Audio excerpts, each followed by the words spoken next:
मैं मयंका गौतम खजुराहो से आदरणीय गुरु जी के चरणों में कोटि कोटि प्रणाम करती हूँ। श्री बागेश्वर सरकार के चरणों में कोटि कोटि प्रणाम करती हूँ। मंचासीन सभी गुरुजनों के चरणों में कोटि कोटि प्रणाम करती हूँ।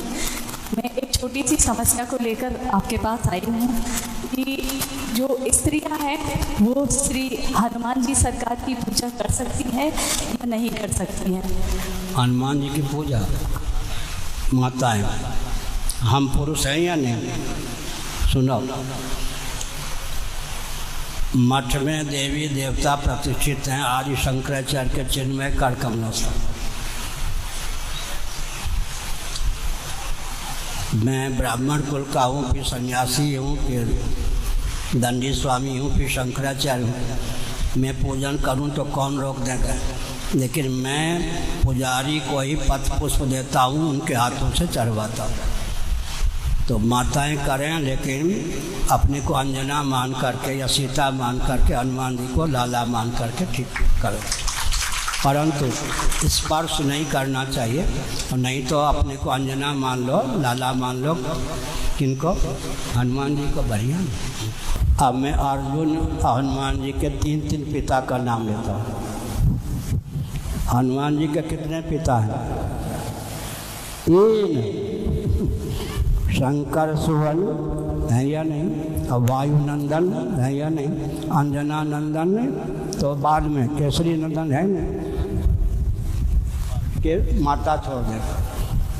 शिव जी शंकर सुवन, पवन तनय, वायु के नंदन और केसरी नंदन 3 पिता हो गए हैं। 3 पिता हो गए, लेकिन शिव जी वायु भावापन्न हुए और वायु भावापन्न शिव जी फिर केसरी भावापन्न हुए। ऐसे अर्जुन के कितने पिता होंगे? नर ऋषि का अवतार नर, फिर कौन हो गए? इंद्र के हमसे उत्पन्न हुए इंद्र, नर भावापन्न इंद्र, इंद्र भावापन्न पांडु। तो 2 पिता का अंतर्भाव एक में हो जाता है। ये हो गया 3 पिता अर्जुन के, 3 पिता हनुमान जी के।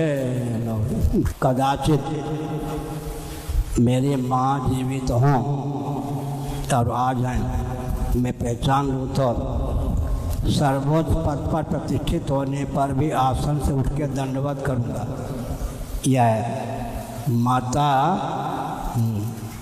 का इतना महत्व हमारे यहाँ है।